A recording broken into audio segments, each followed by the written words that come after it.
Hello, my name is Winfrey Agboleshe, and this is the Pageant Show with Winfrey, a platform created to have pageant girls share their experiences with us, as well as learn from each other, and of course, talk about topical issues as it affects the pageant industry. Stick around to see who we'll have next and to see what topics we'll be talking about. Make sure you do follow us on social media. All that detail will definitely be down there. Drop your comments, share it to that pageant girl that you know needs this content. All right, till next time. Bye.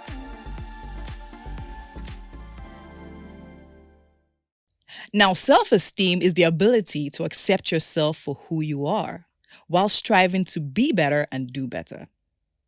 Self-esteem is also the ability to acknowledge that no one was born perfect, but also understanding that everyone was born with a combination of strengths and weaknesses, which combined help you to actualize your purpose right here on earth.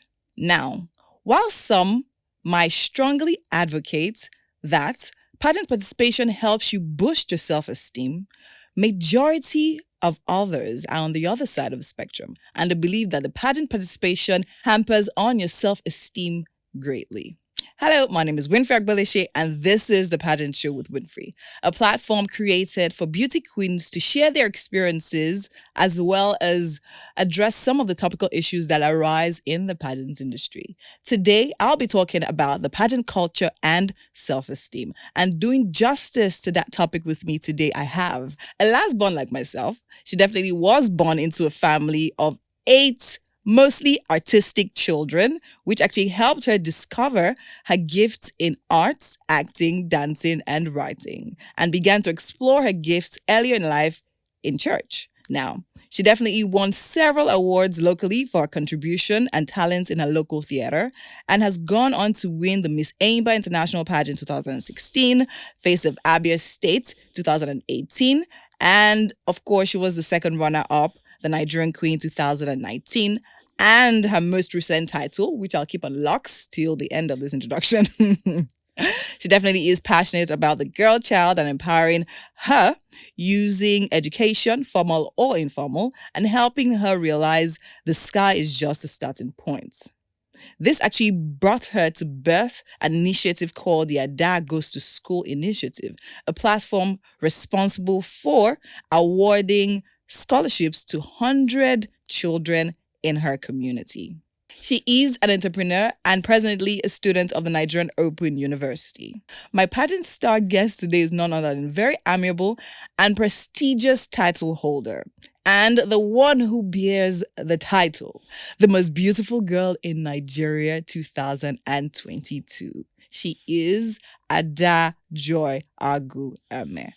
Welcome to the Pageant Show with Winfrey. Ada, how are you doing today? Very well, thank you. So as I was reading that accurately, how were you feeling? Doing drum rolls. You were doing drum rolls. Amazing. Okay, it's definitely great to have you join us here today. It's good to be here. Yeah, I remember telling you about this this idea a while back, and to be honest, I didn't know I was actually going to do this like right now. But then again, we're here, and we're happy that we're here. Okay, so now let's start. Before we go on to talk about what is very important, we're actually here to talk about today. Let's start. I want to know about you now. Growing up, because the truth is, I believe for anyone, for every human being, our childhood is our foundation. So we'd like to know what your childhood was like. Honestly, my childhood was the absolute best. I had such a great time. I would not trade being born, raised in Obo Hill, Aba for anything. Mm-hmm, so I was born in polygamy. Okay. My mother and my stepmom. Mm-hmm. And that's why whenever I see online people talking about polygamy in really terrible lights, I'm like, really? This Okay. is shocking because I grew up in such a large household, mostly boys, and which is also why my mothers would always wonder how on heavens are you a pageant girl? Yeah. Because you grew up with boys. We wondered too. Yeah. And not just boys. You said 8. Yes, 8. Oh. 8. How? Like how? I have 2 brothers and I'm like, yo. It was chaos. So Yeah. that's one of the experiences that make me who I am today. Okay. So I am balanced between, I'm not too girly, but at the same time, I can understand a little bit of the male gender. Which that's a totally different conversation entirely. Okay. So now you're actually you're the last born. yes, I am. Oh wow. You don't come across as the last born. Or are you just for me for us? So now tell me, so now growing up in a family where you had 8 boys, 2 mothers, how chaotic was it? And what would you say is your most prized childhood experience and memory?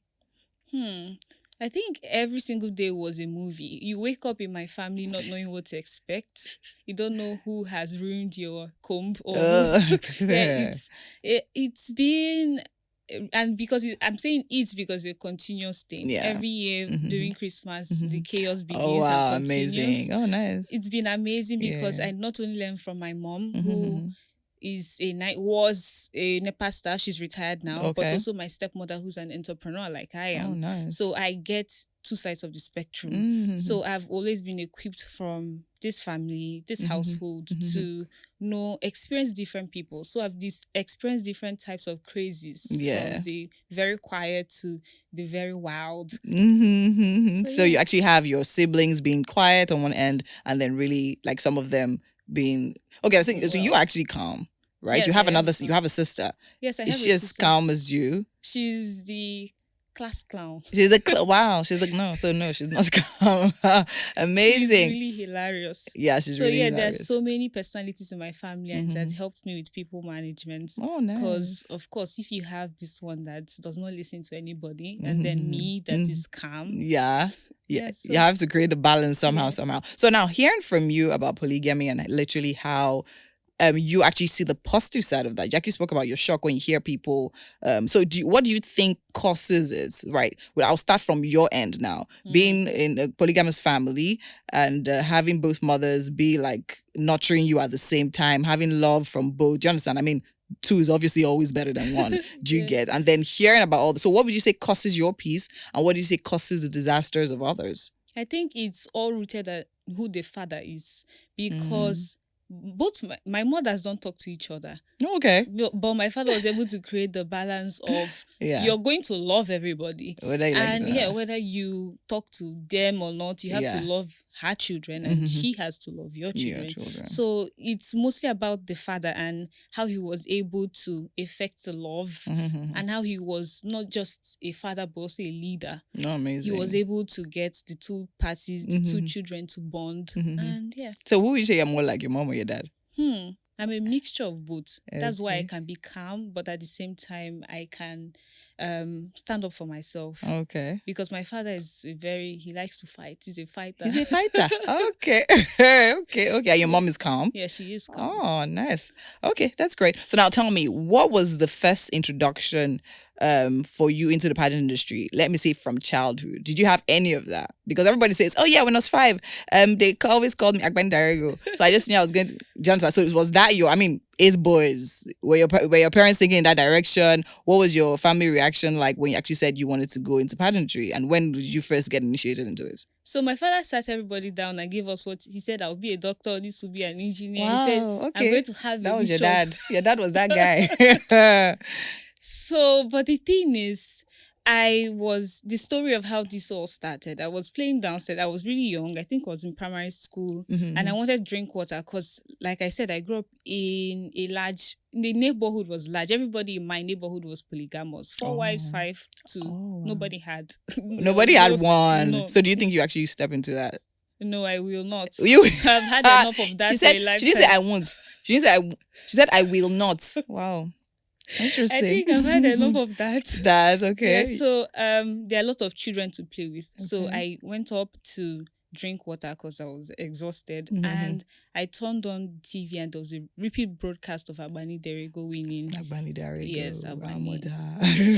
Okay. Winning Miss World. And then I didn't understand what was going on. I mean, I'm a child. Yeah. I don't even know. I think that's the first time I ever saw a pageant. And I told my parents that I want to be this woman. And they didn't even know her name. So I never had the whole, oh, you're Agbani. It was that core memory that stuck with me. Okay. And then when they saw that this memory is not going to shake, this girl has made up her mind. Everybody in the family had to step. Okay, so at what age was that you making up your mind and saying, okay, fine, I want to do this? I cannot remember. That's how young I was. Okay. I can just remember. The only thing I can remember from that time was watching Abani Derego win. The repeat broadcast. Because when the actual pageant happened, I was still very You small. were still very young. Yeah. Okay, so nice. So now, what was your first pageant experience? And how supportive were your family members? My first pageant experience was Miss Enyimba. Yeah. And my family was elated because they're like, finally, please God do this. Okay. Because I made a pact that I will not pursue anything pageant till I'm 18. Nice. So when this one came at 17, they're like, okay, try it. Let's see how you do and how you do you get experience for whenever you want to go for MBGN. You said you made a pact. Okay, now that tells me a lot about you. It tells me like, okay, fine, you know what you want and you now know what time you want it. So now where would you say that solid, I don't know, that assurance that you have, where would you say it comes from? I think when you have a vision or something, a passion, something that you really want to do, there's just this fire that burns. No, it's not everybody that has. No, the passion must come from somewhere. No, you know, people that literally just go with the wind. That, okay, oh yeah, this is coming. Oh yeah, now let me just try it. Do you understand? So like, what would you say gives you that drive, that passion, that's assurance that, okay, you know, I want to do this. I'm sure I want to do this and I'm going to go for it, irrespective of what people say. Then where do you think that comes from? It has to be my parents. Watching all three of them pursue what they want. Okay. My father always told stories of how he came from nothing and then the sub story of coming from nothing and becoming something. Yeah. So I've always not only heard that but seen it in action. Okay. My mom pursuing this, my stepmom pursuing, and every single one of them making waves in whatever endeavor. So I guess I got the drive from watching my parents break boundaries. Oh, nice. Okay, amazing. So now let's talk about Miss Enyimba. So what was that experience like? It obviously happened at home in your hometown. So what was that experience like? Was there talent show? Of course, there will be cultural dance. I know that one. If I don't know it, I know that one. There'll be cultural dance. And then how many people could participate? Just tell me, like, what was the experience really like? The experience was amazing. They tried, I think that is where the whole Esteem thing started. Oh, okay. When everyone is telling you that it cannot be done, that pageant, especially in Abia State, you have to know someone to win. And then I go into this pageant, there's a clear girl that they're nurturing to win. Oh, wow. But then on stage, you act your best, perform your best, and they're like, oh, we're going to give it to this girl. Instead, okay. So what was that vibe from? Why do you think they were nurturing her to win? Because they just wanted her to win. Who would you say were the ones nurturing her to win? The organization was nurturing her to win. Okay. So they feel like she looks like a queen, and undeniably she does look like a queen. But I have a strength where she has a weakness, which is public speaking, and I worked on that strength to win. So yes. Oh, nice. So yeah, I love how you're literally even dragging our topic already inside, talking about self-esteem. So now let's even talk about self-esteem a little bit, right? Now the topic for today is the pageant culture and self-esteem. We'll delve into that. But I want to talk about your self-esteem now coming from a large family, right? Because I know some people, they probably grew up in a quiet, a more nuclear family like myself, right? I grew up in a family of 2 boys, 3 girls. I was the last. I think even my growing up years, my siblings, most of them were out of the house. So I was literally left with myself. Do you understand? I don't even think the realization of, okay, something that called self-esteem came to me. Do you understand? Because I didn't have so many people to impact. I just knew that whenever I was sad, I reported everybody to my mother, and my mother fought my battles for me. So now you coming from a large family, of course, parents had to pay close attention to every child. Do you understand? But somehow, no matter how much they try to pay, we also always know that daddy has their favorite, mommy has their favorite. Even if they try to say, oh, they don't, we know, like, I'm my dad's favorite. So, so now, how would you say that affected your self-esteem? What would you say the situation was like at home? Are you close to your mom, your dad, your stepmom? And would you say, oh, you saw, okay, that, I don't know, how would you say, like, balancing even the different different characters at home? How would you say that affected your self-esteem growing up? Okay, so beyond the 3 parents, when I say I have 8 brothers, I'll be 8 boys I grew up with. 6 were my brothers, 2 were not. Okay. My nephew and... Okay. So we grew up with them. Okay. So I've always had so many other people, adults that step in. So even if you don't report to mom, dad, or the stepmom, there's somebody else. Oh, okay. So there's always been a figure to find love. So I think that is what helped us in our own house. Okay. Even if he's not dad or mom or the stepmom, there's an adult. There's an adult who is going to love you. Yeah. So yes, that played a major. But my father was my everything. He was my best friend. I was closer to him. That is girl. Yeah, okay. And I think he is also the person my sister picks up the class clown thing from. Okay. So he's extremely hilarious. It's easy to be around him. Nice. And I think because of that, nobody would say he had a favorite. Because the same way he was with you. He's with this person. Oh, nice. Okay, sounds good. Okay, so now back to Miss Aimba and all of that. So now there's this girl, they're prepping to win. How did that affect you mentally while you were there? First of all, was it a camping period and how long? It was 3 days. Okay, 3 days. Very short camp. Yeah. Did it affect me? No, it didn't. Because I went into that pageant with my best friend. Aww. And we were always hyping each other up. Plus, I think it's also... I'm a product of the community that was raised. Yeah, the kind of children that the community raises. Yes. Okay. So Abba raises children that you're so sure of yourself. No matter the background, even if you're from the trenches, you're so self-assured. And that played a very vital role for me at Miss Enimba because I was also contesting with girls from Abba who are so sure of themselves. So they're prepping you, but I know I'm beautiful. So that's the mentality that helped me. Okay. Well, amazing. Okay. So that's the thing I love about the Igbo culture now. You guys literally you don't care about anything. Like, I think the praises are also amazing. Like, when you hear an Igbo might praise you, you'll not even be wondering, like, what's going on here? Do you understand? And I love that about the culture. The confidence is there. Anywhere an Igbo woman is, you literally will know that, okay, an Igbo woman is here. Even if she's not speaking. Do you understand? If it's the way she dresses, the way they always take care of themselves, they always look nice. I think that actually makes a whole lot of sense, right? So what you're saying is that you actually grew up having a healthy self-esteem all through, right? Okay, so despite the fact that, you're at a pageant, and you saw someone else treated as the queen and all of that, but then again, you stepped up to win. What was the reaction like from your family, from the audience, from the girl that they were prepping, and from the organizers? The girl could not believe it because she thought that she already had it in the bag. My family did not really care. They knew that this was just a means to an end. Yeah. There was where I was going to. There's this vision. Everybody knows the vision. And this is just the stepping stone to it. They're like, oh, great, you won. Yeah. But you know where we're going. So it became, I think MBGN became a family project to every one of us. It's like something that has constantly been on our vision board. Ada is MBGN. Oh, wow. No matter when it would happen. Even as far back as then. Yes. Amazing. Okay, so now let's move to Miss Abia, or Face of Abia State. Now, how was that for you? What was the experience like? And why did you decide to contest in that one? So I decided to contest because of more exposure. Okay. And I think it's important if you're going for a pageant as big as MBGN, you at least know your community and your community should know you so they can support you. Very true. So I wanted to go there. And also I heard that it's more competitive and you get to try your brains. So it was a brain-centered pageant. You have to give them a project and speak, and they have to hear you speak, and that's the only way they crown.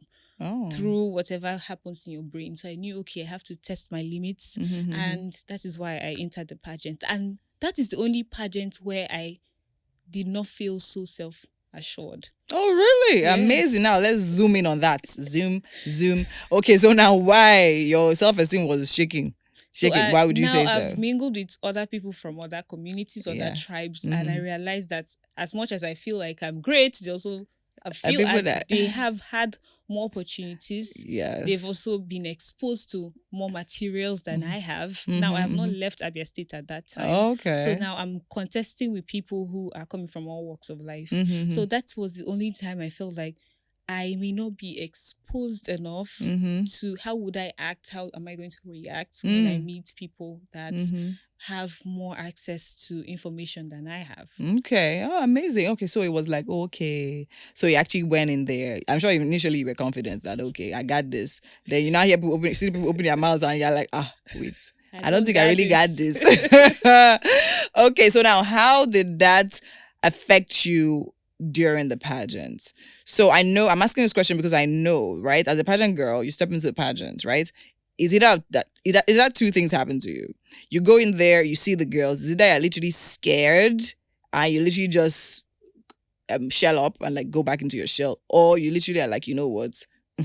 Oh yeah, now anyone, we're already here. Oh yeah, Jonathan, let's still keep on. So how did that affect you? Did that make you more self-conscious? Did that make you want to push yourself more, study more, and be at par? Or you like, you know what?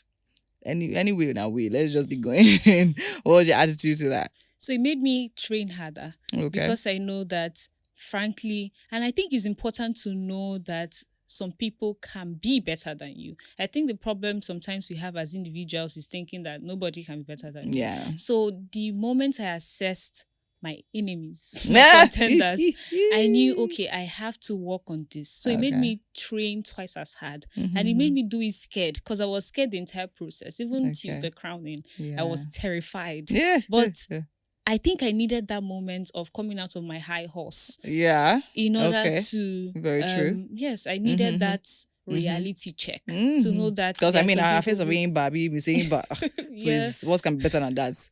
Okay. So I needed that, and that was how I made it. I did it scared. You did it scared. Okay, so what would you say in that moment still made you stand out despite all of that?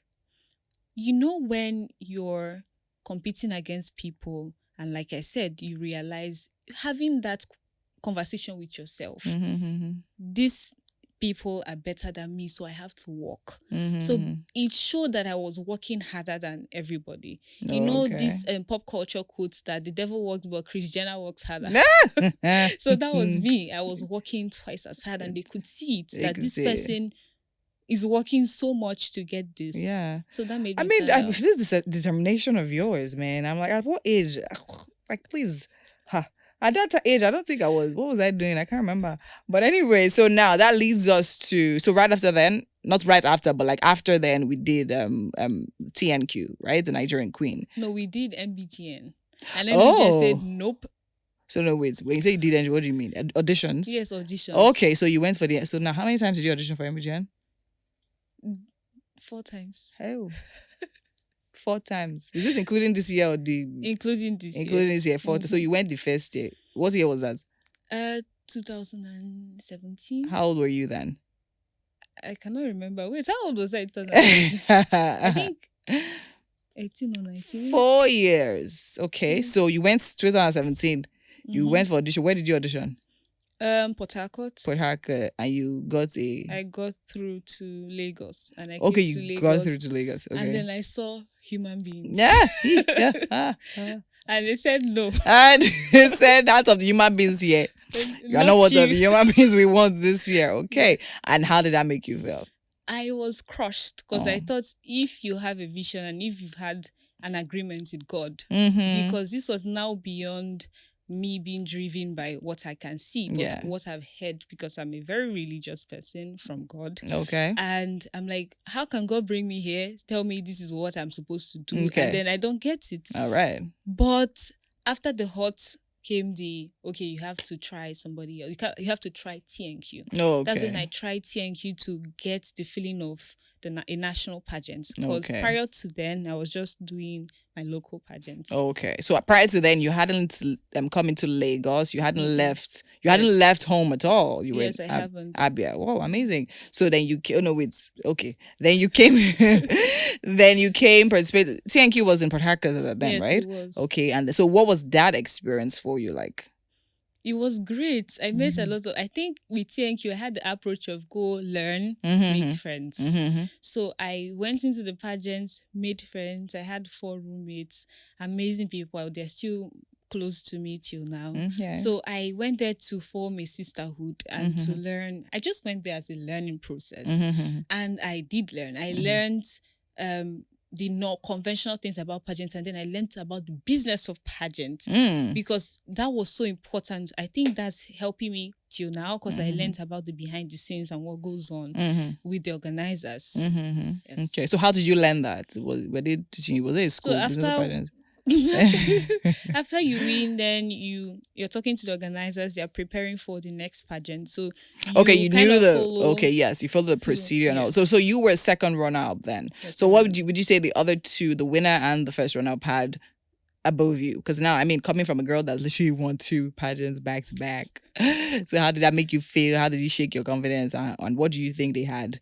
I think they just had more money. It will. She said it too. Yes, I think. Okay, please explain. So I'm just coming out from Aba, and then I tried this, and then I had no idea, because before now I didn't have to spend so much in a pageant. So I didn't know that for a national pageant you have to spend money. You have to invest in your hair, your makeup, your outfits. That's always, you just went there like that. So I just went there with no, that's not. I don't believe because I saw you wore a green dress. Yes, you wore a green dress. I can remember. I have that picture. Was it not green? It was gold. It was gold. So where was the green coming from? So I think TNQ, maybe the source of something green in that picture. But I think I still have. But you looked good. Your dress was nice. Yes, but then I did not have an idea that you actually need an audience too. I think people underestimate the power of having people come support you, cheer you on. So when other contestants are coming out and people are screaming, and then you come out and nobody's screaming. You think that influences the judges somehow? No, it influences your confidence. Okay, your confidence. So you might feel like, what am I saying? What am I doing wrong? Am I walking? So there's a lot going on in your head at that time. So that was where they invested more in than I did. Okay. So I don't think they did anything different, because they're my friends. Both of them are my friends. They're sisters for life. But I think, and which is also something, when we had an honest conversation, the winner invested a lot in her audience and people who cheered for her and helped her. So do you really think that has anything to do with... Okay, you actually clearly just said it. You think it has a lot to do with winning. Really? Not a lot with winning, but a lot with your performance on stage. Because after camp, what are they seeing on stage? Is it matching up to the results you're seeing from your No, I get you. I totally get you. But I think I will stand... I think I kind of have a different perspective to that. I mean, I believe, of course, coming out and hearing people cheer you definitely will give you that boost. But in my year, during MBGN, there were people that printed shirts. They carried placards. Then it was 2017. I didn't even know things like that used to exist. Do you understand? But then again, these people didn't go far. They did not... Hey, God. Hey, Jesus. They will see this video. I'm sorry if I'm talking about it. But no, I don't mean it in a bad way. You get me? There are people that... But I think my position on that is, you come and steal the audience. That's literally what it means. Do you understand? That's how I interpret it. That's the idea of stealing an audience. Do you understand? You come, they'll print your shirts. Just imagine I come out now and people in another person's shirts are screaming for me. Do you understand? So that did happen in MBGN. Exactly. Do you understand? So I feel for me, that is even more of like a booster. So that will actually make me increase the volume of my performance on stage, because I'm trying to steal your audience. So you gather the crowd for me. I'll use them. I think that I'm trying to explain away why because you asked me why I feel like, because I don't think there's a reason. There's a reason. She's still proud, guys. She's still proud. Okay, so that's amazing. So now TNQ, second runner up. It was an amazing experience. So now after then you went for MBGN again. Okay, so where was your head at this time? It was more of, okay, I've had this expose. I know now that this happens in the national pageant. This is what you should do. And then I was older, so I was no more naive. I now understood life generally. You think you understand life? Yes, I kind of, to an extent. If you tell her. Okay. Okay, yeah, I get you. Don't mind me. So... my head was that they're going to pick me. And then they said no again. They said no again. At what stage was this? Was this the first stage or the second stage? Lagos. They always tell me no in Lagos. Imagine. So I think if you're going to reject me, please reject me from the scratch. Yes. Don't give me hopes. Jonas, don't make me come to where they now tell me no. So then again, so how did that make you feel? Now, I mean, you've won Aimba, you've won Abia, you've literally come second runner up TNQ. You think you have everything, from the brains, the beauty, the experience, the know-how behind the scenes, yet you were hearing no again. How did that affect you? Would you say that affected your esteem? What were your resolves at that time? So it did not affect my esteem, but it made me say, maybe this is not what I'm supposed to be do. doing. Okay. Yeah, so I said, you know what? I'm just going to, I think I needed that attitude shift. Yeah. Of not holding MBGN like it was a do or die affair. Okay. But like, whatever happens. All right. So I fully submitted to the will of God, and I'm like, okay, whatever. Okay. So I needed that shift. Because if I had gone, and I also think it was not my time. And no matter, and that was a prayer I was always making. If it's not my time, let them not even pick me. Yeah. I don't want to go twice. Okay. That I've entered camp and I come for that long camp again the second time. Yeah. I just wanted to be, when is my time? Let me go and let me win. So now wait. So now let's talk about, I'm going to talk about your spirituality, which you actually referred to a lot now, right? But first of all, let's talk about that certainty that you were going to win. You said God told you. So did he tell you, like, Ada, you are going to be MBGN? Now go. Or like, how would you say it came to you? And what was that certainty about? So I dreamt. And I was still in primary school at the time. And I even forgot about this dream. So I dreamt about stepping into a room full of crowns. So it was like a room in my house, but it was adult me stepping into a room, and then it was full of different crowns. So I woke up and I told my mom, I dreamt about a room of crowns. And she said that this is maybe a confirmation of what you already feel in your heart. Yeah. And what you've already And at that time, you had seen Agbani and you had said desiring. So you don't think it was like a fixation? You were just fixating on the crown on Agbani's head? No, because I mean, why would a primary school girl fixate on? It just happened. It was a moment. You've seen it, you want it, but then you don't even know what it is. Then you now have this dream some years along the line. Yes. So it was not even like an instant thing. It happened some years down the line. Some years. And I mean, as you grew, the urge for pageantry just kept on getting stronger and stronger. And then you just knew. So I think, at what point did you interpret that dream to be, okay, fine, this is what I was going to do, like this is MBGN and all of that? Why didn't you think of any other thing? Because what I dreamt of and what I saw was the Miss World. Yes, so that's why I don't even want to be any other thing. I don't want universe, I don't want supra, it's just world, because it was where the vision was placed in my heart. Okay. Yeah, so every other thing, and nothing else was working. TNQ did not work, so I cannot go to Grand. So nothing else was working at that time apart from this. Everything I do will keep drawing me back to that. Yes. Okay. So that was my confirmation. So now let's talk about your second no from MBGN.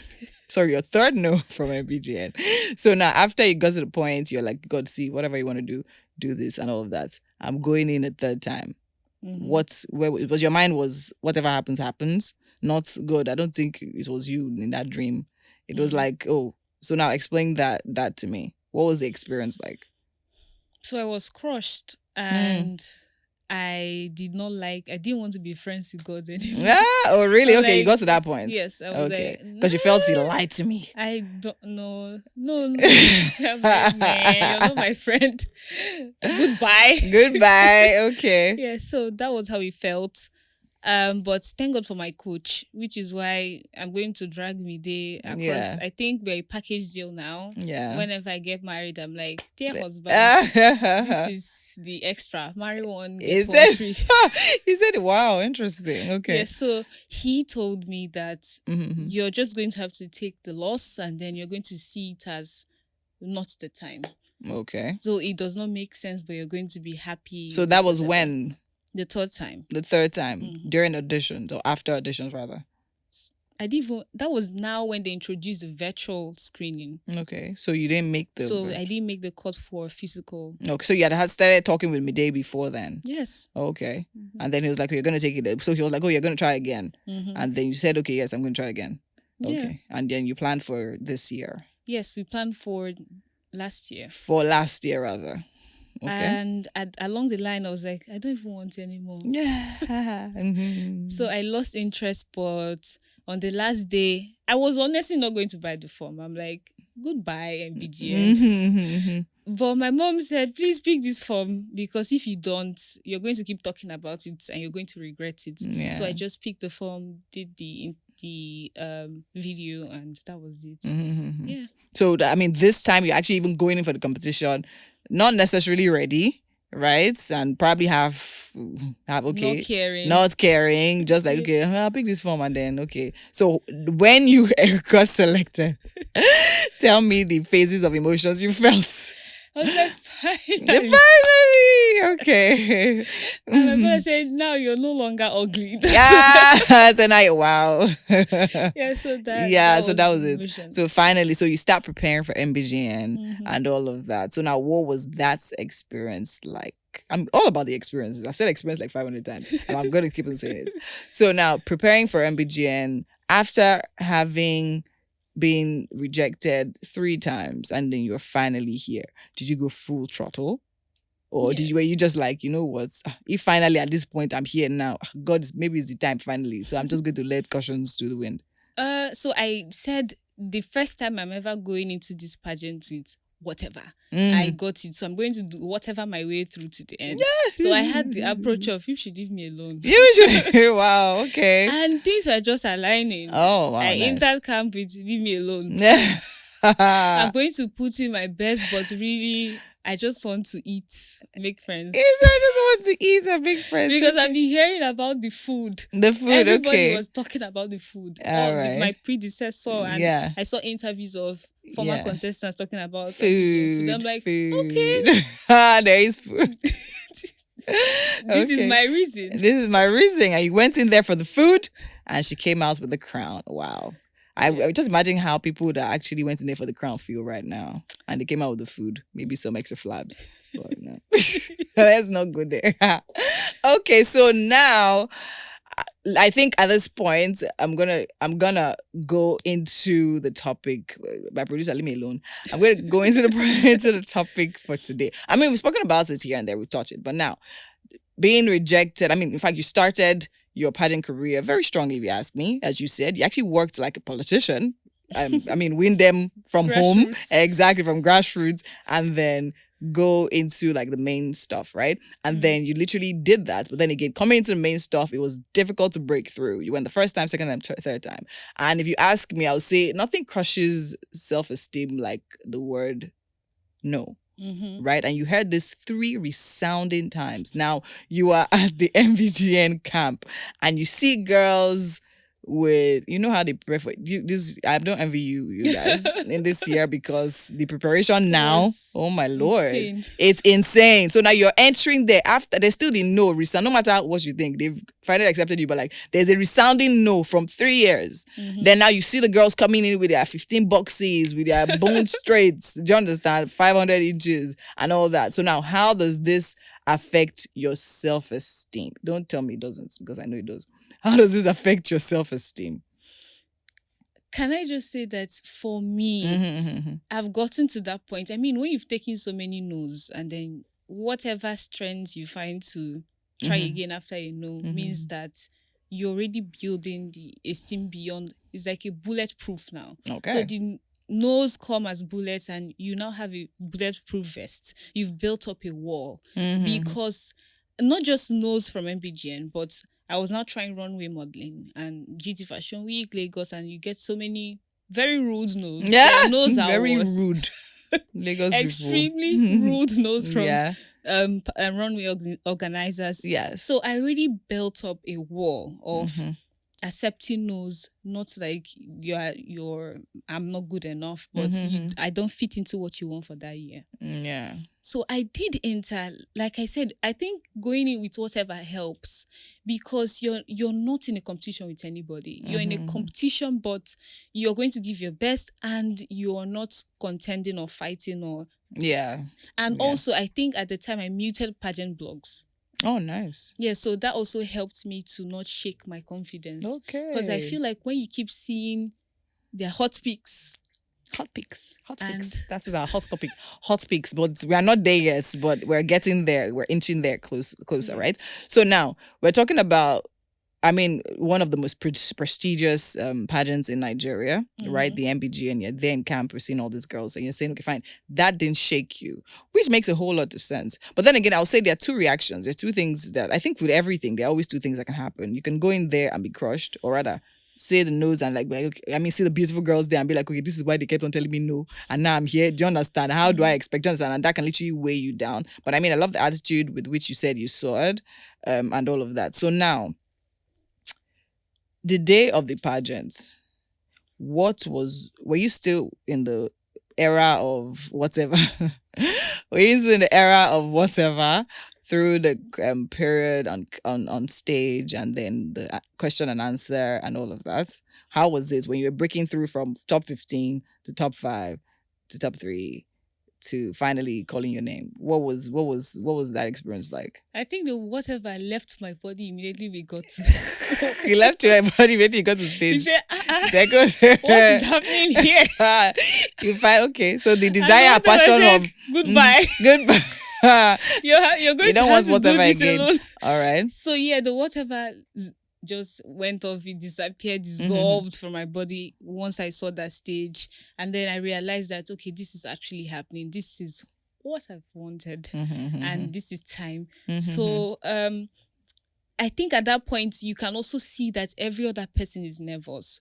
So it helps that you can see that every other person is nervous, including producers. Everybody's emotions are high. So knowing that every other person feels the same way as I was feeling gave me some sort of comfort because I now know that no matter how much we are trying to act like we all had it together in camp, everybody feels the same way. I mean, you would not be here if you don't want to win. Yeah, very true. I mean, that makes a whole lot of sense. So now let's talk about the topic for today. We're talking about the pageant culture and self-esteem. And I think you're perfect for this particular topic because it explains itself. Do you understand? Your story explains it.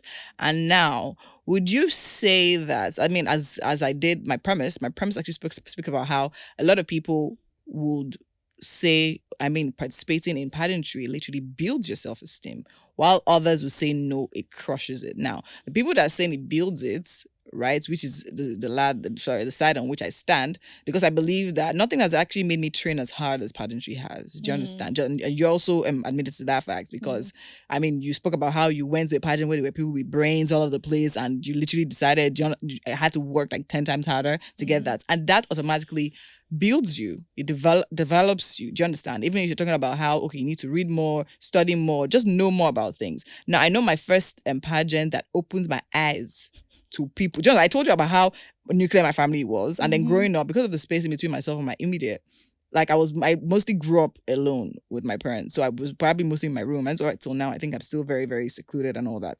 So now, it was my first experience stepping into a place where, uni was that. But then again, stepping into a place where you had to be in the room with, I think there were over 50 girls there. Oh, wow. Yeah. And now these girls were coming from universities. So it's not a situation where you're stepping into a place where, okay, people are coming from different places.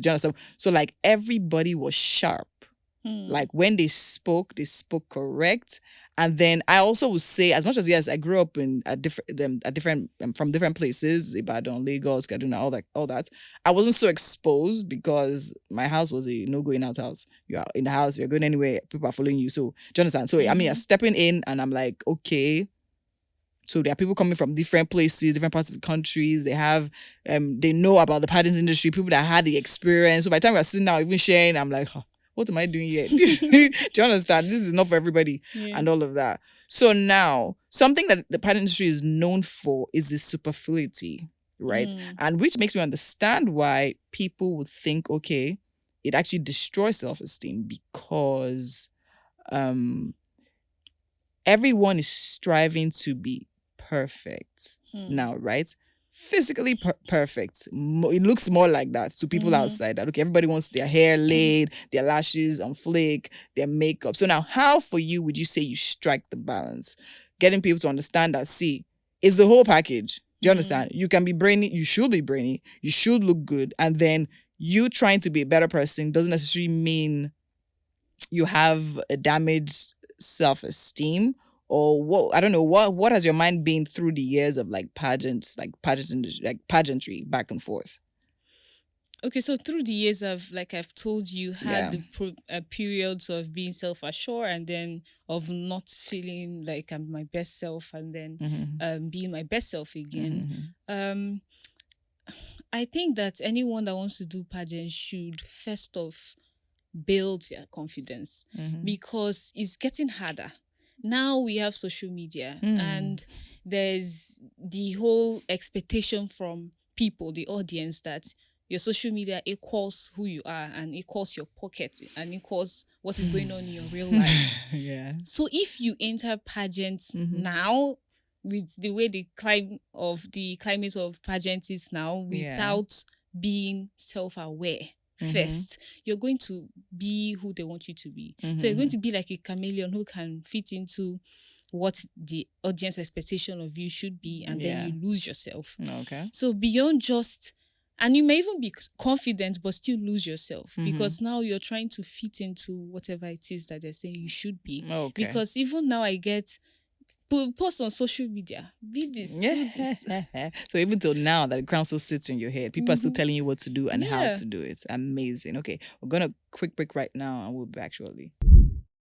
Okay, now, so we're talking about confidence, right? We're talking about self-esteem and the pageant culture. So now you tell me about how you believe, especially in these times, girls literally going into pageantry need to be prepared, most especially and most importantly, building their self-confidence now, right? What would you say is that thing that inspires your confidence the most? What inspires my confidence the most? So I have been insecure before, and that was not a good feeling. So whenever I think about body image, self-respect, self-worth, and being at the point where I was insecure, I'm like, I don't want to go back to this. So I think that's my driving force. Okay. Not wanting to feel like I am not enough because I felt it and it was not good. So that's what drives me. That's what drives it. So what are the things you do? Would you say there's something you do actively to help you be confident? Or is there something is there a belief system that works in your mind? Or do you understand? Like, some people will say, okay, fine, if I want to be confident, or you know how they talk about the power suits. So now you're going for an interview, you should have that power suit, whether it's black, I'll be red. So people say it's red lipstick. So people say, oh, once I'm looking good, I feel good. Do you understand? So what would you say is that thing? Would you say you have any of those rituals? Or would you say yours is more of like a mental thing and an assurance that's okay, you know what, no matter what happens, everything's going to work out for me? So I feel like if you have a ritual, or if you attach your confidence to something material or something outside of yourself, when that thing is not there, you will not feel your best self. So true confidence comes when it's a mentality and a mindset. And I think I found it after having felt my lowest and my worst as being insecure. So it's a mental thing for me. There's no ritual. So what did you find? I found that I am the best version of myself possible. So saying that so much to myself and then actually believing it. Before, it was just something I said in the mirror, say back to myself that I am the best affirmations. person. Yes. Until I now realize that I actually am the best person. So that helped me. Plus also working in a 9-to-5 also helped. How? Because you have your colleagues, there's a dynamic, there's a power dynamic that goes on in the office. And if you're able to survive that and keep your head straight, I think there's nothing you cannot survive. I mean, maybe because of where I work. Toxic working environment. Okay, so now let's talk a little bit about that. So what would you say where exactly did you work? Like, what were your duties? And how would you say they accepted the fact that, oh, this girl coming from the pageant industry or interested in that, and then also the ability to deliver your duties? So now, did you have that pressure of, oh, okay, you're a pageant queen, you have to be like this? And then did they actually put unnecessary pressure on you that's, I don't know, did they simplify you as the normal way people do when they say, okay, fine, you're a pageant girl? The idea of, okay, fine, oh, you look a certain way, so you cannot have this mental thing going on. Funnily, the first day I interviewed and the first day I showed up for work, everybody called me Queen Ada. And it's something that they called me to the day I resigned or the day we left the company. But one thing I was tested with is you're not a graduate yet. So you have to prove yourself. You have to prove that you're what's been here, and then you can carry your own weight. So that was the only part that I knew I had to, because now you're not a graduate and you're in a room full of graduates. How do you present yourself? How do you have to? You have a lot of skills. You have to have something going on for you and pulling your weight. And that's okay. So now the graduate thing. When you first experienced it, did you have a low moment from it? Because now from what you're saying, I mean, I understand, I appreciate the fact that you are a confident person, right? But then again, would you say you never have low moments? Well, and you're always on that high where you believe, oh, I'm a confident woman, I'm more than enough.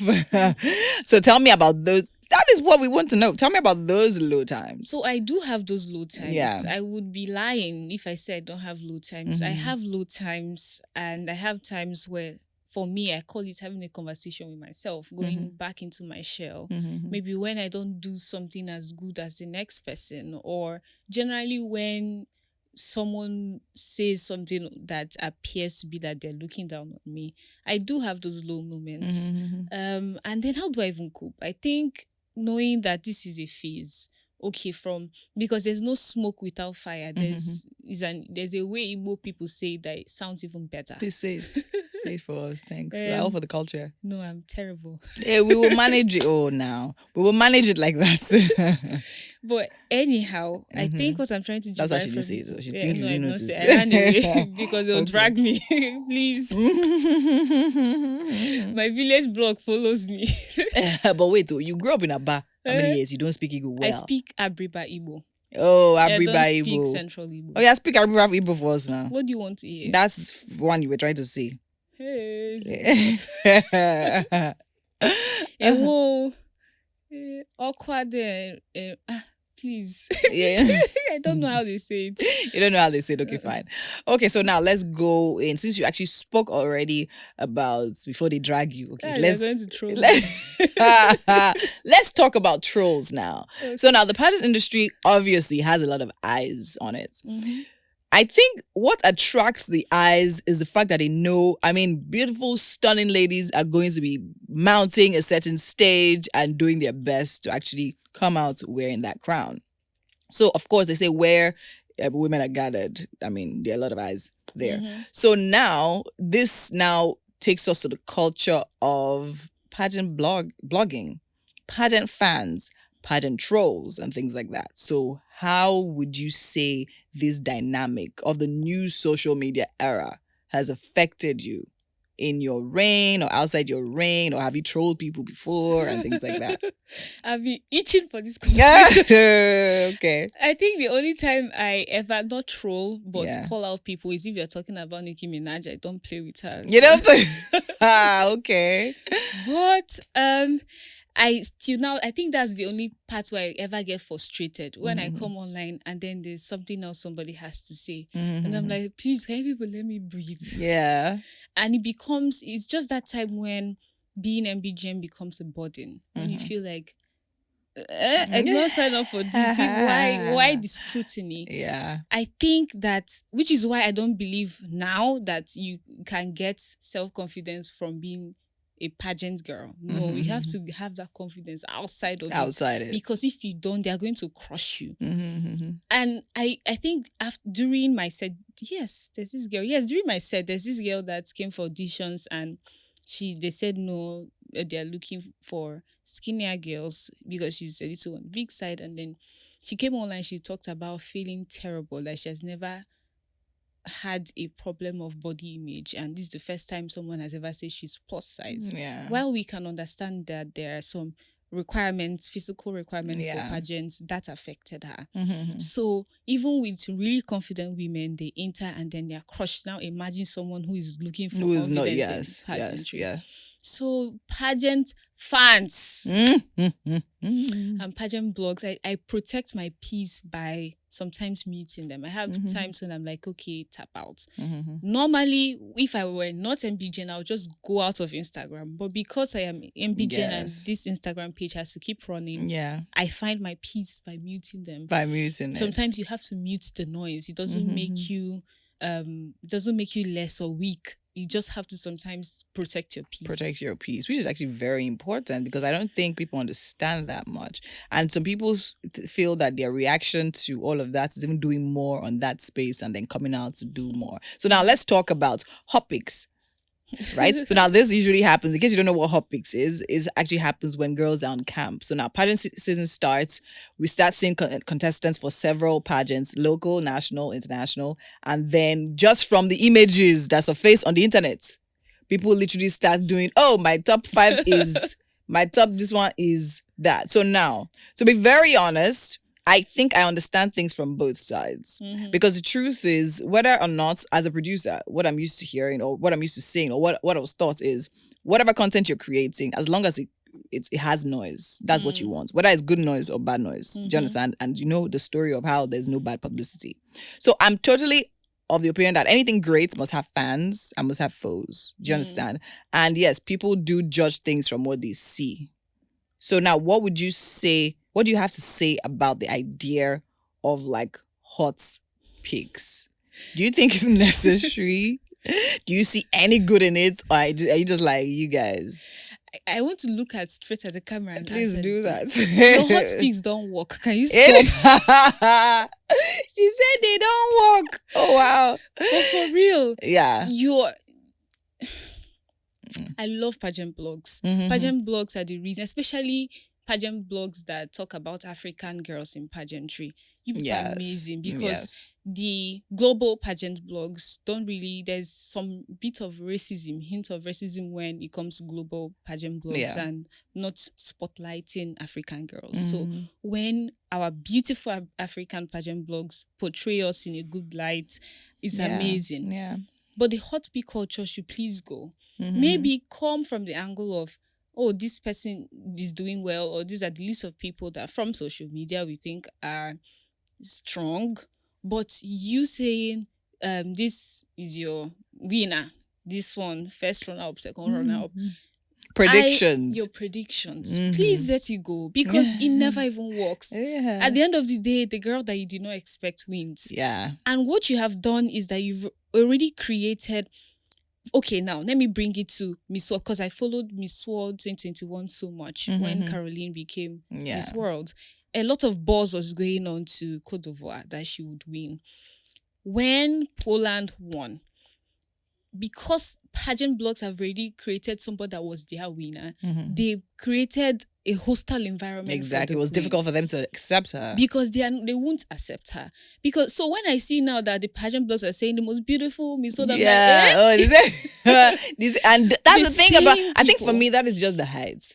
You literally see somebody here now, and then events go another way. They'll calm down, they'll be quiet for a while, but then next thing, they're all about posting the person and celebrating the person. Oh, we knew you were the one from the one. I'm like, yo, guys, can you chill? Right? So you think the culture should go? You think it does nothing and it adds nothing to... Because it doesn't even, like I said, it does not even... If your predictions work, then fine. But that's also bad, because if it works, it means that people feel like, okay, no need for me to go if you're going to predict the winner. Predict the winner. So Côte d'Ivoire was an insanely amazing person. Yeah. She was a strong contender, and then they projected her as such. And it also even, I think in some way would affect you when organizers keep seeing what's going on. Why people putting this person in our face too much? Yes. For some pageant organizers that don't like that kind of thing, it might even create an enemy of this person to them, even subconsciously.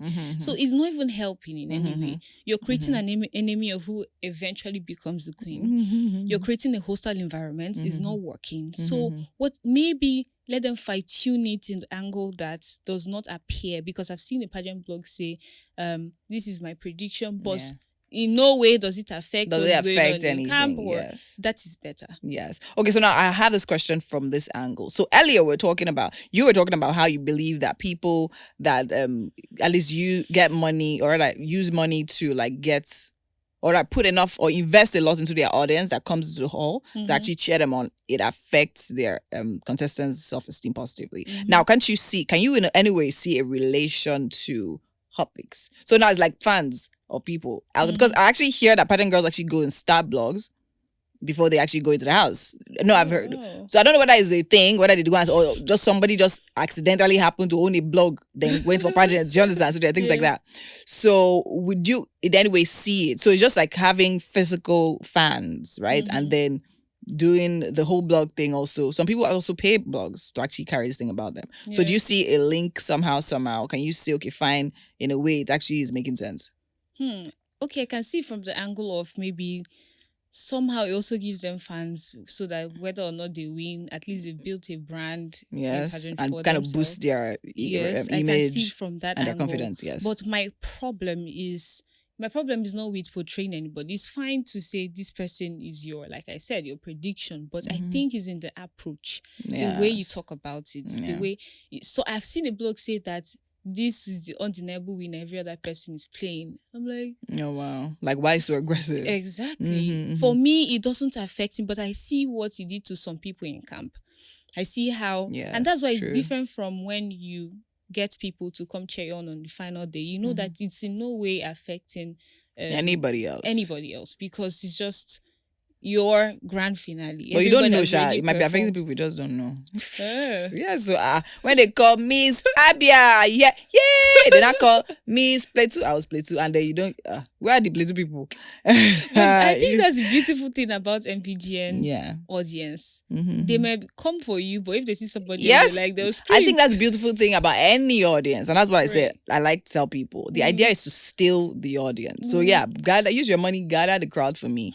I will come and wow them experience and they'll cheer for me. I think that's actually amazing. So now we're talking about pageants, fans, pageant blogs, and then hot picks, and then pageant trolls. So have you had any direct share an experience you've had with us of like trolling? Do people actually troll you? I had terrible trolling. Are you serious? When? Immediately I was announced winner. There was this guy that was constantly saying in the comments, how much did you pay to win? What is this for? Like, he kept saying it. I'm like, okay, since you're not telling me my DMs, no problem. Yeah. This is a free space. Until he started saying it, started coming into my DMs. I'm like, so people actually come into people's DMs to say that kind of thing. Say, how much did you pay? You're not worth it. You're not worth the crown. What they see in you. And that is why I keep saying build your confidence before you come, because that can crush. Because for me, I had what's happening? Why are you so rude? And then I blocked him in order to protect my peace. I had a lot of trolls. It was a lot. Okay, so now let's talk about handling trolls. So now how do you handle, you've spoken about blocking them as one. So how other way do you handle trolls? By just blocking them, silencing them, because you cannot engage. If you engage, they're going to find content. Some of them want that as content to say, you said this, so they can trend. So I just ignore trolls. I think that's the best way. You're not going to change their mind for whatever reason. So why am I engaging? I'm not changing your mind, and so I'm not gaining anything. It's not beneficial to me anyway. Amazing. That actually makes a lot of sense. Yeah, I'm also of that belief. Somebody's coming for you. You know how they say, like, if you argue with a fool, if it just brings you down to his foolishness. Do you understand? So there's definitely no need for all of that. Yeah, let them be trolling.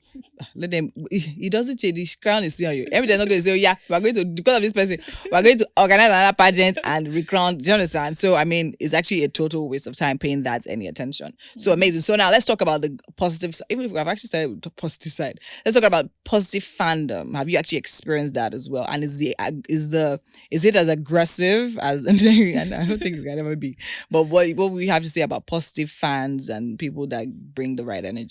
So positive fandom can actually be as aggressive as trolling, because they love you so much that they want you to be your best self. So now they're telling you, no, I don't like this hair today. Ada, somebody told me, Ada, stop wearing short hair. I'm sure when he sees this, he'll be like, why are you wearing short hair? Wow. Now, I do not know this person from Adam, but he has become somebody I absolutely love and appreciate, because he gives me, and I think criticism is good too. He gives me genuine criticism. Like, long hair works better for you.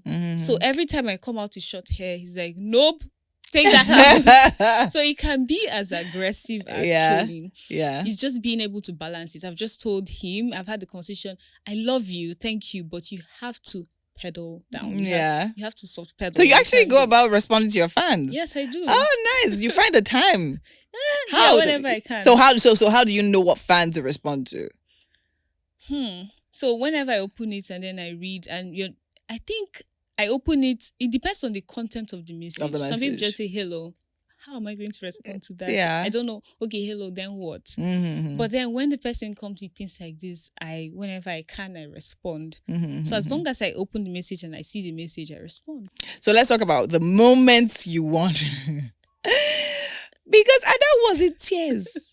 The tears she didn't cry from all those no's. The first no, the second no, the third no. They all came pouring out on stage. Tell me, what was going through your mind? Because I was actually there in the hall. I'm like, I can't wait. Is it that she didn't want to win? Is it that she didn't want to win? So what was it that was going through your mind? And where did the spring, where did it come from? I knew that cry was very bad because Mr. Ben Bruce had to say, darling, why are you crying so much? I'm sure the guy felt bad. Like, this is meant to be a good thing. I'm like, okay, you have to stop crying. I remembered all the years of no's. I was like, where is this crowd? Wow. So yeah, that was emotion. How was it? Oh my God. Emotion, the rush and everything. How long did it take to dawn, to like settle on you that, okay, wow, like this is happening? Has it still settled? Are we still struggling? Yeah, sometimes I struggle. Sometimes I'm reminded by my family that this girl, you're MBGN. Oh yeah, like let's even talk about that one. So when you won, what was the reaction from home like? My brothers, with your brothers, so they were there. So excited. Oh my God! Yeah, they were there. They're screaming. And then I could see my brother, my very much old brother, jumping up. It was so amazing. I could see the only person that was not there was my mom. Yeah. And the people that are not in the country. Yeah. So it was really. So it was nice. Oh my God! I think for me that alone would bring you, even aside the personal fulfillment, it brings you just see like your family members also being happy. I mean, as almost like lifelong dream for them as well. Do you understand? Yeah. And then seeing it come to reality. So now you're the MBGN. Okay, so no, before I go there, let's talk about your contestants after you won. You know, I want to say something, but I don't want to say it at the same time. We all know that, yes, for every year, I think of different pageants, but especially MBGN, there is always that thing of who did you pay? How much did you pay? And why? There's always that thing of, oh, we expected this person to win. Why is this person winning? Do you understand? And then contestants also feel a certain way. So did you get any vibe directly from any contestants? I was so overwhelmed by the love that I was not paying attention to. But we're there. Yeah, of course. Oh, they were, really? Yes. But like face-to-face confrontations ever? No, but I feel like the people that came to my DM saying you don't deserve to win were fueled by conversations they've had with some contestants. And the way, when someone is saying congratulations, but they're like congratulations. But I understood it. Yes. And then I even said openly that, girl, I failed 3 times. You're not going to steal my joy. Yeah, right. Okay. I mean, that actually makes it. That literally even says it all. To be very, very honest, that actually says it all. And I think at this point, we've done justice to the topic of the day. Right, talking about the pageant culture and also fandom, blogs, trolls, and all of that, right? But I think I still want you to talk a little bit about, the pageant culture, right? The idea of perfectionism. Is that a word? I don't think so. But you get me. So the idea of it all, of people wanting to come to pageant, people actually go the lengths of like doing body surgeries. Do you understand? Of course, makeup. Your fan telling you long hair. So stepping out correct at every time. So I still want you to talk about that and how it affects girls. Right? So I'm talking even financially, because you see this person can afford this, you see this person coming in with to MBGN with like their father's money and all of that. Do you understand? And then getting all of these shiny, sparkly things, which are, not bad. But then again, and you see other girl that's, you're trying, but probably you're not as wealthy, but you're trying to keep up and trying to do that and trying to be perfect and trying to look good. There's nothing wrong with looking good. But at the same time, I feel that alone can cast an unhealthy self-esteem kind of, do you understand? So aside even physical appearance of being a certain height, because some people say, okay, MBGN chooses only tall girls, and when they look at you, I mean, you don't defy that thought. Do you get? Some people say, oh yeah, because she's tall, or because she's light skinned. Once upon a time it was, it's light skinned girls. Do you understand? Yeah. So there's all of these things, and most of these factors, a lot of people, there's nothing you can do. You didn't make yourself tall. Do you understand? So there's really nothing you can do about it. But these factors have gone ahead to affect people's self-esteem deeply, right? So now what would you have to say to the girl out there looking to go for a beauty pageant, but feeling she needs to be at par with certain things? Do you understand? Maybe even after this conversation, a lot of people won't know how, I mean, just down to earth. And I mean, I think you should actually. You're actually down to earth, and like everybody knows that. But like, so the girl wanting to go for a pageant and saying, okay, you know what? I don't think I have what it takes look-wise, but I think I need to do better. I need to look better. So now, how would you advise them to strike the balance of, like, as you said, looking the parts? Do you understand? I mean, there's a certain size pageantry now, they accept, and there's a certain size they won't accept. We'll get to the part. I really feel we'll get to the point where bigger girls can actually compete and say, I honestly feel we're going there. Because I mean, we're talking about Miss Universe now, saying, fine, married women, pregnant, that's topic for and all of that can actually come, mothers and all of that. Before I go, what do you think about that though? What's your thoughts on that? I'm undecided. Yeah, no, you've not decided where your mind. But no, I think I'll know now. When you saw it, what was your first reaction? I was like, or your first thoughts? Honestly, I was like, amazing, but I thought there's a Mrs. something. Yeah. There's a Mrs. pageant for Mrs. But I'm like, no problem. Okay, if they want to do that, right? Yeah. Do you think Nigeria will catch up to that? Not now. It will take time. So, but do you see how that affects crowning of a Miss Universe? So, for instance, now, if they're trying to really, really push that, they want it to be clear that married people and pregnant or mothers can be, do you see how it can actually cause them to want to crown a queen in one of those categories? Maybe for a while.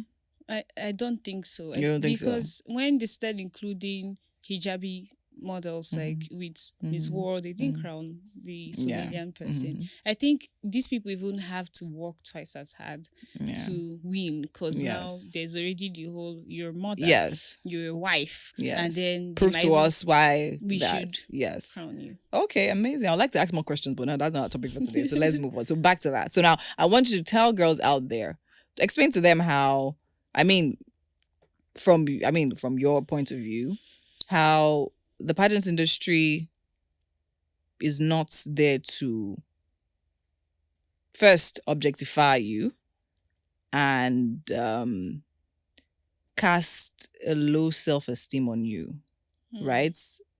I don't know. It doesn't sound like I'm telling you what to say. It sounds like I'm telling you what to say. Just from your own words, based on the conversation we've had. Just talk to, girls out there who actually really want to be a part of the whole pageant system, but feel they're not good enough, either physically, mentally, psychologically, financially, and every otherwise. Yeah.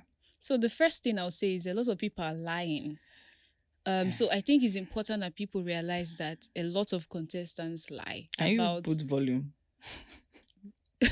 All right. A lot of contestants lie about how much they have, what they own, who they are. Yeah. I remember hearing some buzz about a contestant saying they flew private jets to the place. How does that affect the competition?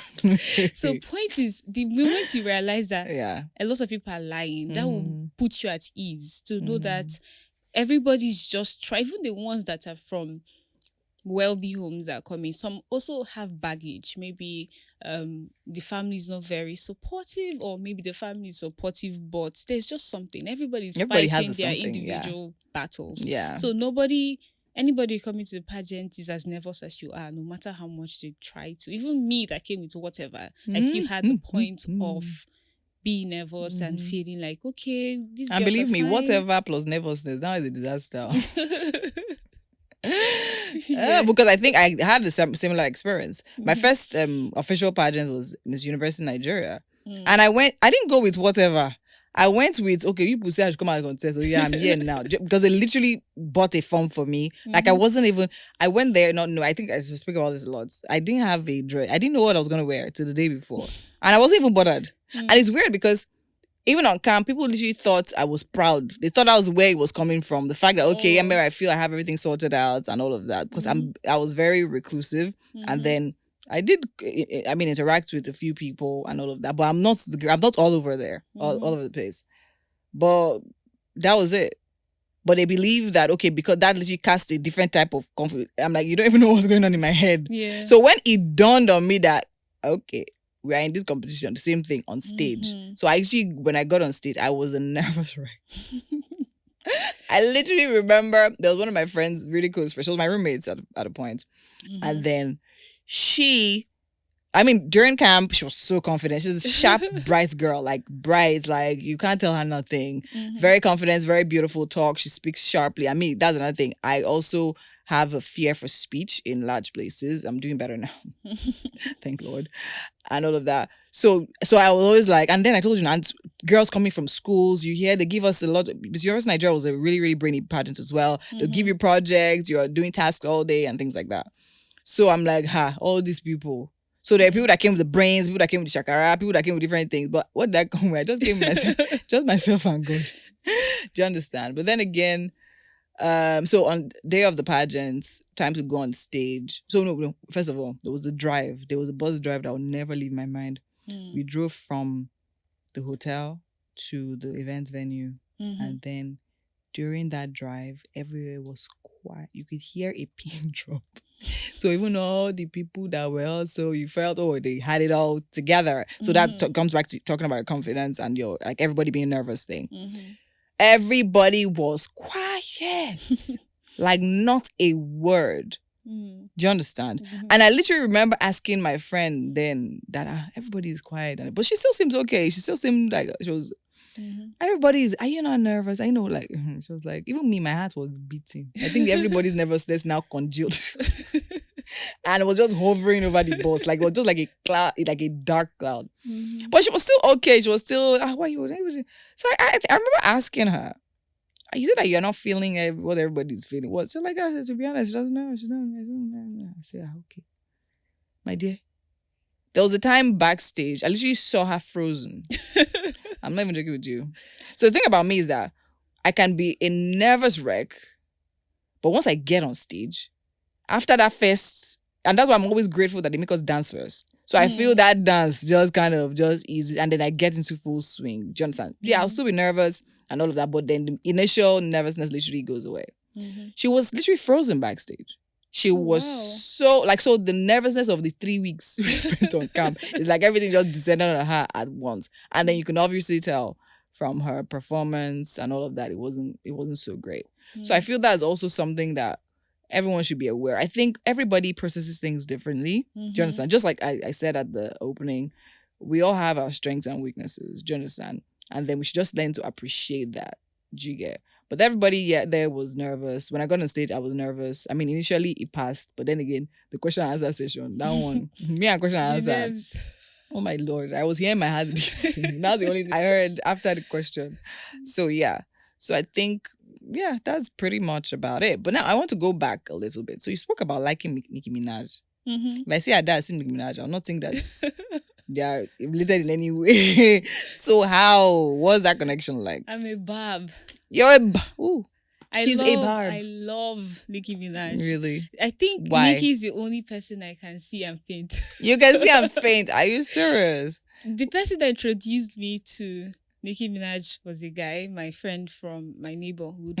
When he saw I was struggling with knowing who I am and self-identity. And a lot of something that is people don't realize about 2010 Nicki Minaj is she spoke a lot about self-confidence. I'm going to literally listen to it because, to be honest, because of her, I don't know what is it. Maybe it's her ass or something. I don't know. Yeah, even in her interview, she always talks about education, getting an education, being educated. But I think approach is what's literally won't make people think that, okay. Yes. Yeah. But then when you listen to her a lot and some of her songs are not very popular, you realize that she's always talking about self-confidence. The way she views herself. I was fascinated about how someone views herself to be a king, especially with her moment for life. This very moment, I'm queen. I slay Goliath with a sling. Giving us some lines on the tunes in her song. You realize, how is this person so confident? And that really helped me as a teenager, which is why I believe music and social media and the media the media generally helps you grow, especially in your formative years. So receiving what you see during your formative years is really important. So she helped me in that time. Helped you. Oh yeah, so you see, we got another one from her, from Nicki Minaj. So I think that's very important. And I also have people that you listen to and you feel, okay, like I'm that person. Do you understand? I think it's very important to actually know your mediums. Like, just know there are people that connect with people differently. Do you understand? So instead of filling your mind as well with junk, and I feel as much as social media can be terrible, I feel it can also be great. So you just have to filter and know what you're taking in. And I think that thing on building confidence can never be overemphasized. Very important. So for me, I believe the eyes, the ears, and all of that, they are the windows to the soul. And whatever you're feeding is what you're going to be a reflection of. So, I mean, for you, is music. For me, I think sometimes, music literally gets me to that point where I believe I can literally do anything I want to do in this life. Okay, and at this point, we've literally have had our ears full. And but before we go, we have something Ada has to do for us before she leaves, right? We've both agreed that I think Pageant's question and answer session is one of the most nerve-wracking of all times. And then, to help the pageant girls out there, we actually have coined a segment, which is actually a question and answer segment. So every queen that comes around, not every, some of them run away from it. So some of our queens literally get to answer a live pageant question as if they were on stage. So you give us the comportment, the composure, everything, just like you're answering the question on stage. So now I'm going to ask you a question. I'm not even going to tell you. I'll pick your question for you. And this is a question I'll ask you. Okay. What would you say the greatest issue your generation is facing, and what qualities would you say you have that can combat that and put you at edge?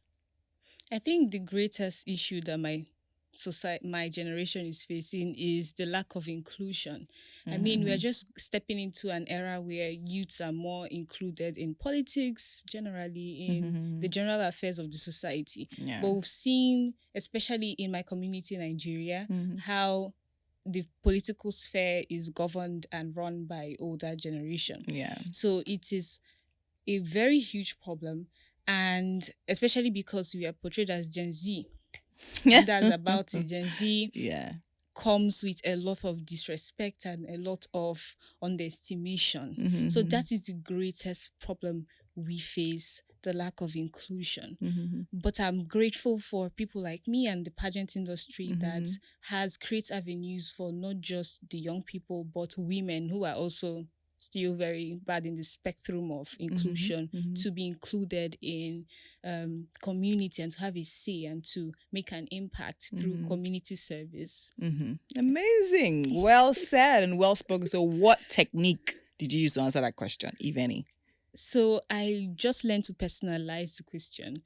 I think a lot of times people want to sound scripted or from something they see online, but something that helps me is personalizing it, what is affecting me, and answering from what I can see and what I've read and what is happening within me. So now, from what you can see and what you have read, what would you say fuels your knowledge the most? Because I feel you can't see your ability to personalize a question is an ability to feel, hear, and know. Do you understand what's happening around you? Right now, I think that's something that's lacking in our generation as well. Because a lot of people are just, as you said, they like to cram and dump, right? They want to see trends and just nobody's thinking for themselves. So what would you say is that thing that helps you? Or how would you say you groom yourself to speak so well and knowledgeably? So I'm a reader, and I feel like reading a book highly underestimated, and not just ebooks. I love the smell of new books and opening new books. So the knowledge you get from reading about a different time from now, I think historical pieces are even better for me, because you read about a time where there are no cell phones and how people were able to navigate, and from that you learn really beautiful things and really important things. You learn to be grateful too. So I learned that before, when somebody wants to text their husband or boyfriend, their own texting is to use an actual bird. Yes. But I'm now in the time when there's Twitter and I can... There's a bird too. Yeah, there's a bird. Yeah. So I learn gratitude through books, and I learn that the world is beyond just Nigeria and what's going on in my immediate environment. Yeah, and the world is even beyond the world and what's happening in the world. And on that note, we wrap up this episode of the Pageant Show with Winfrey. Thank you so much, Ada, for being here. Definitely amazing talking to you, as always. And hopefully we'll have you back soon enough, after you go for Miss World and then bring the title and the crown back home. We're definitely rooting for you and we appreciate you. All right. Thank you so much for sticking with us on this episode. Many more episodes to come, so make sure you stick around and do what you need to do. Follow, like, and share to your pageants and non-pageant friends. They definitely have a lot to learn from this episode. Thank you. Bye. Thank you.